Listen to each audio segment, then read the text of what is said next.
O ano de 1953 testemunhou o anúncio bombástico de Jacob Francis Will, a concepção do Zumbaland, desencadeando um frenesi midiático.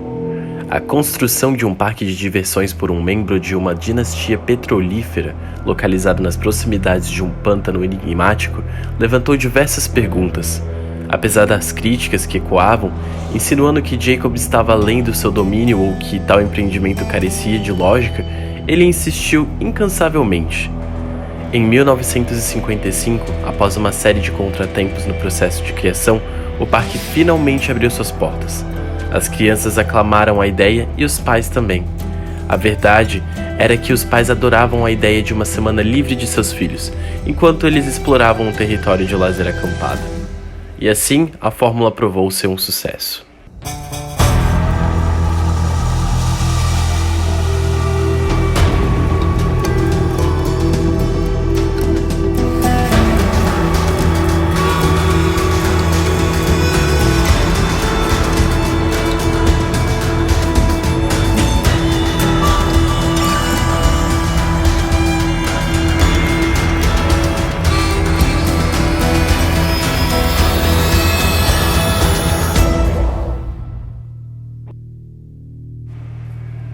O parque, localizado próximo a algumas florestas, ostentava duas montanhas russas, uma oferecendo uma experiência serena e a outra desafiando os limites.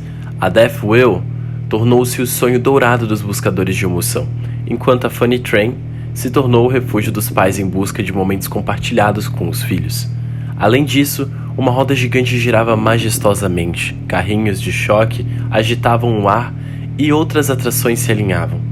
Com o passar do tempo, algumas adições surgiram, um circo, um zoológico e até mesmo um castelo do terror. O parque era um sucesso, no entanto, algo chamava atenção. Diferentemente da gigantesca Disney, o Zumbaland se tornou um reino exclusivo, com acesso restrito às elites financeiras.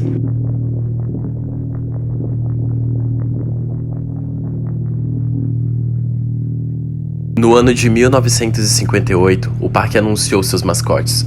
Zumba era um cachorro amarelo com uma coleira vermelha e uma pinta preta no olho direito. Nina era uma gata cinza com listras brancas e uma coleira roxa. Zumba era o mais animado e extrovertido, já Nina era mais vaidosa. Logo, os funcionários começaram a usar as fantasias, aumentando ainda mais a popularidade do lugar. Em 1960, a primeira polêmica envolvendo o parque aconteceu.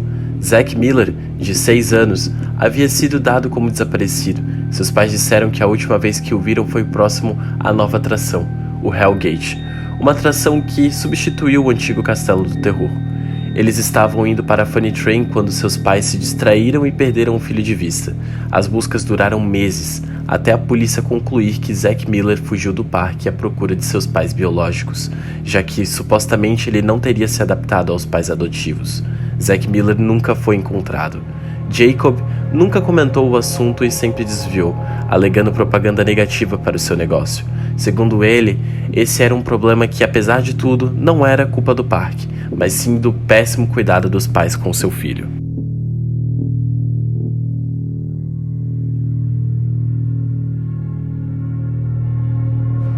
Em 1970, os irmãos Jack e Wendy Ryans foram levados para uma ambulância às pressas. Seus pais disseram que eles foram encontrados deitados na grama próximos a uma floresta perto de um dos brinquedos. Os dois irmãos estavam de mãos dadas, convulsionando. Ninguém sabia exatamente o que aconteceu ali e nenhum dos seguranças também fazia ideia. Além desse fato curioso, após o ocorrido, os irmãos Ryans nunca mais agiram da mesma maneira. É como se alguma coisa tivesse sugado toda a felicidade dos meus filhos naquele dia, disse Johanna Ryans em uma entrevista para o BBC News. A única coisa que os dois irmãos disseram após o ocorrido foi: ele ainda está lá. Ele não está feliz. Está chorando. Não confie nos olhos dele. A polícia não soube como lidar com o caso. As crianças não apresentavam marcas de violência ou algo do tipo. Então os Ryans foram tratados como doentes mentais e foram internados em um hospital psiquiátrico. Os pais da criança disseram que aquela foi a última frase que eles falaram. Depois disso, nunca mais ouviram a voz dos filhos. 6 meses depois, um terrível assassinato ocorreu no hospital psiquiátrico de Clear Rivers.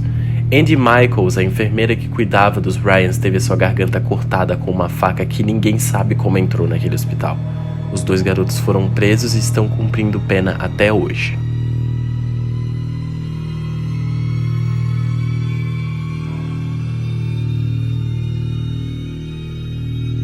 Após o escândalo dos irmãos Ryan, Jacob Francis decidiu focar na inauguração de uma nova atração para despistar a mídia do terrível caso.